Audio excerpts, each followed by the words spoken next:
I'm going to show you 4 excerpts from our 60 training videos on dryer. And we'll start with the old and move to the newest. First off, we take a look at an old GE dryer that won't dry. Time cycle, push to start.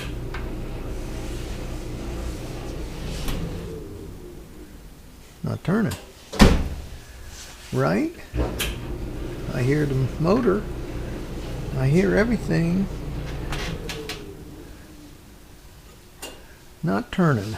So that would indicate a broken belt.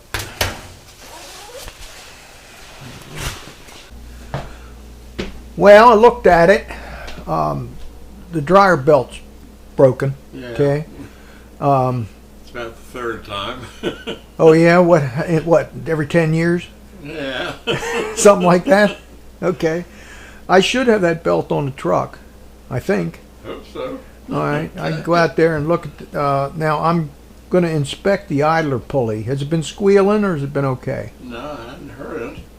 Okay. Well, maybe it Hadn't just heard needs a belt. All right. I hadn't heard it. Well, it's $210 installed.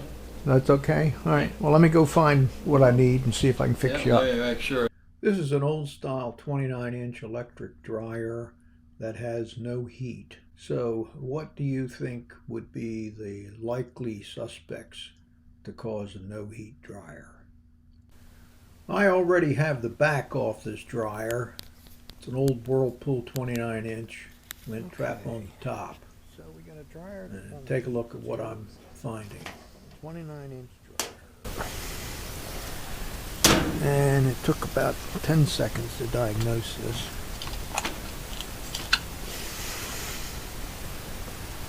Push to start, got it on time, heat, high heat, time dry, start her up.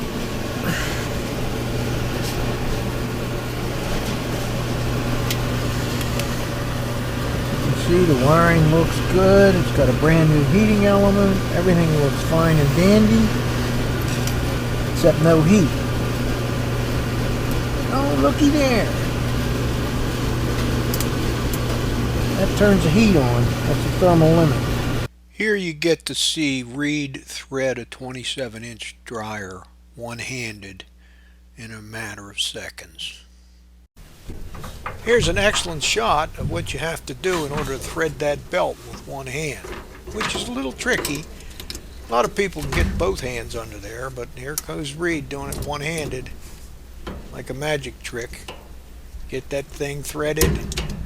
Get the pattern right, feel the grooves, make sure it's rolling. It's perfect. Look at that. That was really... So this is a noisy Samsung dryer that's not the usual noise, the squeaking idler assembly. As you will see as I fix this dryer for a nice little old lady. First load was fine, second was terrible, huh? Well, let's see if it'll...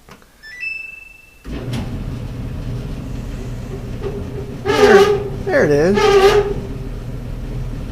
Well, that's pretty easy. Good. I mean, it's easy to diagnose. You got to take it all apart. I know. I got to put a kit in here. It's not that old, is it? No, they've only been in here, I think, 4 years. Okay. Well, that's 4 or 5 that's years. about normal. Yeah. So I'll open it up and see just exactly what's making the noise, but it always winds up being about $250 Okay. to tear it apart and replace the squeaking components.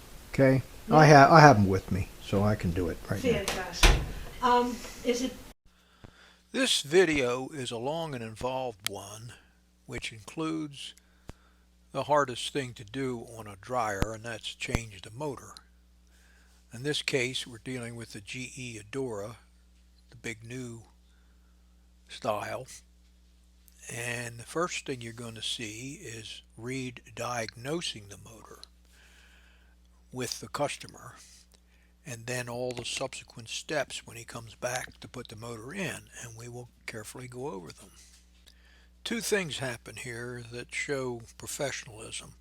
The first is once Reed hears that hum, he knows there's a motor issue, and he immediately pulls the door open rather than overheating the motor.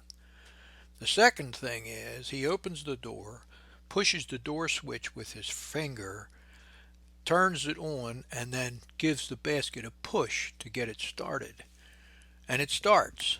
Now this proves that the motor is weak and not jammed. Okay. Go ahead. Okay. So it just hums. Well. Oh gosh, wait a second. Yeah. It ran a load and was fine. I took it out, folded it all, and went to go put in the next load, and that's what it did. And I tried to spin it both ways, and it still kind of did the same thing.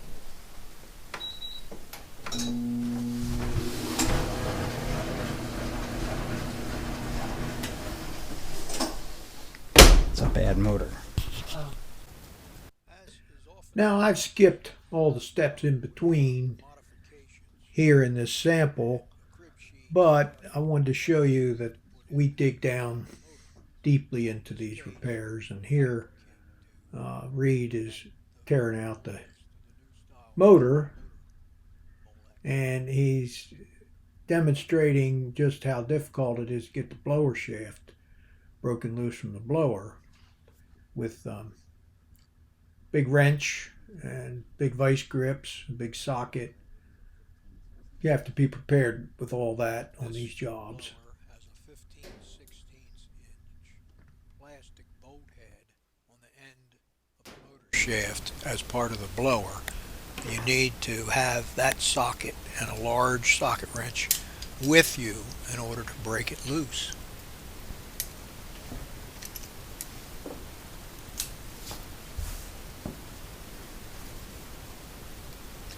Here Reed is running his fingernail over the threaded end of the motor shaft to double check whether it's a right-handed thread or a left-handed thread.